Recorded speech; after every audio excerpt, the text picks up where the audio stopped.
ओम शांति। आज का मेरा टॉपिक है सेवा। जैसे कि हमारा ये सौभाग्य है कि संगम युग में बाबा ने हम बच्चों को चुना और हम बाबा के बच्चे बने। ये हमारा भाग्य है, जिसे कहते गोल्डी चांस है ना, कि स्वयं भगवान ने आकर हमें अपना बनाया। तो भगवान ने जब हमें अपना बनाया है तो उसके लिए भी कुछ करने का हमारा फर्ज बनता है। बाबा ने हमें 4 सब्जेक्ट दिए: ज्ञान, योग, धारणा और सेवा। ज्ञान, योग, धारणा और सेवा। तो सेवा तभी कर सकते हैं जब ज्ञान और योग में स्थिति हमारी अच्छी होगी और धारणाओं पे हमारा पूरा अटेंशन होगा। अगर धारणा ही ठीक नहीं तो हम सेवा मन लगाकर नहीं कर सकते हैं। सेवा में कई सारी बाबा ने हम बच्चों को पॉइंट दी, जैसे मनसा वाचा कर्मणा सेवा, तन मन धन से सेवा, समय श्वास संकल्पों से सेवा। तो मनसा वाचा कर्मणा सेवा माना मन हमारा ईश्वरीय कार्य में लगा रहे, अर्थात हमारे मन के जो भी विचार होते हैं, जो भी संकल्प होते हैं, वो हर एक आत्मा के कल्याण के प्रति हो, स्व कल्याण के लिए हो। थोड़ा भी उसमें व्यर्थ नेगेटिव ना हो, उसे कहेंगे मनसा सेवा। वाचा माना हमारी वाणी सेवा करे, वाणी हमारी कोई भी व्यर्थ के बोल ना बोले जिससे सेवा ना हो और सेवा के बदले डिसर्विस हो जाए।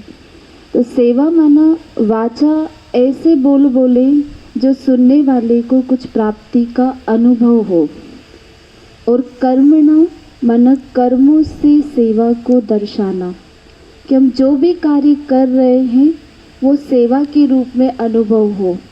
हमारा चलना, हमारा बैठना, हमारा बोलना, हमारा देखना, हमारा मुस्कुराना, हमारा खाना, हमारा पीना, ये जो भी चीज़ें हैं ये कर्मणा सेवा में आ जाती है। तो कर्मणा सेवा माना हर कर्म से सेवा करना। उसके बाद जैसे बताया तन मन धन से सेवा करना, तो तन बाबा के यज्ञ में हमेशा लगा रहे, तभी हमारा भाग्य श्रेष्ठ बनेगा। मन हमारा ईश्वरीय सेवा में हमेशा लगा रहे, तभी हमारा मन सशक्त बनेगा, अर्थात शक्तिशाली बनेगा। और धन हमेशा ईश्वरीय यज्ञ में लगा रहे, फिर चाहे वो हम किसी के द्वारा सेवा कराए या कहीं से भी कोई भी धन की सेवा करता है, यदि वो बाबा के यज्ञ में लगा तो समझो हमने धन से भी सेवा की। उसके बाद जैसे कहा समय श्वास संकल्पों से सेवा करना। तो संगम युग का ही एक ऐसा समय है जिसको हम सेवा में लगा सकते हैं, क्योंकि संगम युग के अलावा हमें कोई और ऐसा युग नहीं मिलेगा जहाँ हम कोई भी कार्य को सेवा के रूप में परिवर्तन कर सके। और संगम युग में भी भगवान ने जब हमें अपना बनाया तब हमें ये सेवा करने का चांस मिला। अगर आज भगवान हमें नहीं चुनता तो हमारी जीवन भी साधारण होती।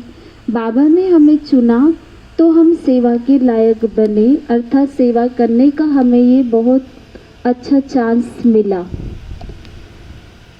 तो ये समय का भाग्य, समय का चांस है जो हमें समय के रूप में इस ईश्वरीय कार्य में समय मिला सेवा में लगाने के लिए। उसके बाद है श्वास। तो जैसे कहते थे ना भक्ति में कि श्वासोश्वास ईश्वर की याद समाई हुई होना चाहिए। संगम युग में भी हमारी तन की श्वासोश्वास भी परमात्मा की याद में हमेशा लगी रहे। दूसरा, हमारा जो हर पल है, जो हर कर्म है, वो भी ईश्वरीय सेवा में लगा रहे, तब कहेंगे कि हमने अपना श्वासोश्वास ईश्वरीय सेवा में सफल किया है। तो ये है समय श्वास संकल्प शक्ति को सेवा में लगाना। मुझे बाबा के घर में रहते हुए 10 साल हो गया। मैंने हमारी बड़ी दीदी से हमेशा यही सीखा कि कैसे हमें बाबा के यज्ञ में हर समय हर कार्य को काम समझकर नहीं, सेवा समझकर करना है। जहाँ हम सेवा समझकर करेंगे तो हमें थकान नहीं होगी, हमें चिड़चिड़ापन नहीं होगा, हमें आलस अलबेलापन नहीं आएगा। और हमने वही कार्य को यदि काम समझकर किया तो यह सब चीज़ें हमें अनुभव होने लगेगी। जैसे होता है ना, घरों में 4 लोगों का भोजन बनाते हैं तो थक जाते हैं, किसी ने कह दिया ठीक नहीं बना है तो चिड़चिड़ापन आ जाता है, गुस्सा आ जाती है कि इनके लिए किया भी और इनका सुना भी। ऐसे ही जब हम कोई भी कार्य को परमात्मा के घर रहते हुए या भगवान की याद के द्वारा लौकिक में हो या अलौकिक में हो, कोई भी कार्य करते तो उसको सेवा समझकर करेंगे तो ना वो बोझ अनुभव होगा, ना उसमें थकान अनुभव होगी, ना उसमें चिड़चिड़ापन आएगा। हमेशा सेवा समझकर करेंगे तो हमें हल्कापन भी लगेगा, खुशी की अनुभूति भी होगी और हमारा भविष्य के लिए जमा भी होगा। तो ये सेवा के लिए हमारी आज की कुछ बातें थी जो मैंने आप सबके साथ शेयर की। एक छोटी सी कहानी है। एक व्यक्ति था, वो रोज मंदिर जाता था, नाई था, ऐसे कटिंग बनाने वाला। तो रोज मंदिर जाता था, पूजा करता था और पंडित जी से रोज भगवान के लिए शिकायत करता था। कहता था कि भगवान सब देखते रहते फिर भी कुछ करते नहीं हैं। तो पंडित जी ने कहा, क्या चाहते हो कि भगवान क्या करे? तो उसने कहा, कितना दुनिया में बाढ़ आती है, भूकंप आता है, इतनी सब आपदाएं होती है, आए दिन एक्सीडेंट होते हैं, कुछ न कुछ चलता रहता है, कितने मनुष्य आत्माएं दुखी है, परेशान है, किसको क्या परेशानी, किसको क्या परेशानी, कौन किन बातों से परेशान है, कौन किन बातों से परेशान है, कोई बीमारियों से परेशान है। तो ऐसे वो पंडित जी को कहने लगा कि भगवान ये सब देखते हैं तो कुछ कर नहीं सकते हैं क्या? तो पंडित जी ने कुछ नहीं कहा। उन्होंने कहा भगवान करते हैं लेकिन वो अपने समय पर करेंगे। तो वो रोज ऐसे पंडित जी से रोजाना शिकायत करता था भगवान की, रोजाना। एक दिन पंडित जी कहीं कथा के लिए जा रहे थे तो रास्ते में एक वृक्ष के नीचे उन्हें एक भिखारी बैठा हुआ मिला। भिखारी को देखकर पंडित जी को उस नाई की याद आई, क्योंकि भिखारी की जो दशा उन्होंने देखी वो कुछ इस तरह थी कि भिखारी के बाल बहुत बड़े हुए थे, दाढ़ी बहुत बड़ी हुई थी और बहुत तेज गर्मी थी और वो उस वृक्ष के नीचे बैठकर भी मांग रहा था। वो मंदिर गया। दूसरे दिन जब वो नाई मंदिर आया पूजा करने के लिए तो फिर पंडित जी को वही सब सुनाने लगा ईश्वर का। तो पंडित जी उसे रोज थोड़ा थोड़ा ज्ञान समझाते थे शास्त्रों का, लेकिन उसे कुछ समझ में नहीं आता था, सिर्फ वो सुन के रह जाता था। तो उस दिन पंडित जी और नाई को बोले कि आज तुम मेरे साथ चलो, मैं तुम्हें एक दृश्य दिखाना चाहता हूँ। उसने कहा ठीक है। वो चला गया। अब गए तो पंडित जी वो नाई को वहाँ ले गया वृक्ष के नीचे। वृक्ष के नीचे ले गए तो भिखारी बैठकर वहाँ भीख मांग रहा था। तो पंडित जी ने नाई से कहा कि देखो इस व्यक्ति की स्थिति कैसी है, कैसा दिख रहा है? उसने कहा कि पंडित जी इसके तो बाल कितने बड़े हैं, इसकी दाढ़ी कितनी बड़ी है और ये तो भीख मांगने वाला है। तो पंडित जी ने मुस्कुराते हुए कहा कि तुम्हारे होते ये ऐसा कैसे है? मतलब तुम नाई हो, तुम्हारे होते हुए ये ऐसा कैसे है? तो नाई हंसने लगा। वो कहने लगा कि जब पंडित जी ये मेरे संपर्क में ही नहीं आएगा तो इसकी दशा ऐसी ही रहेगी।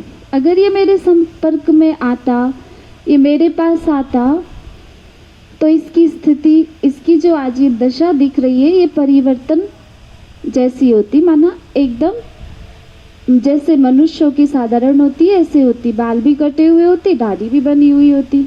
अगर ये नाई के संपर्क में होता तो नाई ने ऐसे पंडित जी को समझाया, तो पंडित जी ने यही कहा कि मैं तुम्हें यही समझाना चाहता हूँ कि जब तक दुनिया की मनुष्य आत्माएं जो दुखी है, परेशान है, हिताश है, निराश है, उदास है ना, एकदम जीवन से हारी हुई है, वो जब तक अपना संबंध, संपर्क परमात्मा से नहीं जोड़ेंगी तब तक उनकी दुर्दशा सुधरने वाली नहीं है। कितना भी वो ईश्वर को याद करे, रोज पूजा पाठ सब कुछ करे, उससे उनका मन थोड़ी देर तो शांत हो जाएगा, लेकिन उन्हें जो आंतरिक शांति मिलना चाहिए वो तभी मिल पाएगी जब उनका कनेक्शन वास्तव में परमात्मा के साथ जुड़ा हुआ होगा, अर्थात आत्मा परमात्मा को जाने और परमात्मा से शक्तियाँ ले। तो आज जो भगवान ने हम बच्चों को अपना बनाया है, चुना है, इतनी भरी दुनिया से, इतनी सारी मनुष्य आत्माओं से परमात्मा ने हम फूलों को चुना है और अपना बनाया। तो हमें इसीलिए अपना बनाया कि जैसे परमात्मा ने हमारे जीवन का कल्याण किया, हमें सेवा के लायक बनाया, तो हमें भी औरों की ऐसे ही सेवा करना है। सेवा करना माना सेवा से मेवा प्राप्त करना। कहते हैं ना, सेवा करेंगे तो भाग्य बनेगा। सेवा करने से ही हमारा पुण्य का खाता बढ़ेगा। जब तक हम किसी की सेवा नहीं करेंगे, सेवा करना माना मनुष्य आत्माओं के जीवन से उनके दुखों को दूर करना, उनका कल्याण करना, उनके प्रति हमारी भावना श्रेष्ठ और शुभ रखना, यही हमारी सच्ची सच्ची सेवा है जो ईश्वर हम बच्चों के द्वारा करवाना चाहते हैं और हमें करना भी चाहिए, क्योंकि हमने भगवान को जीवन दिया तो उसके लिए हमारा फर्ज बनता है कि हम औरों की जीवन को श्रेष्ठ ऊंचा बनाएं। तो यही मैंने अपने जीवन में दीदी से सीखा है कि कैसे सेवा करना चाहिए। अच्छा, ओम शांति।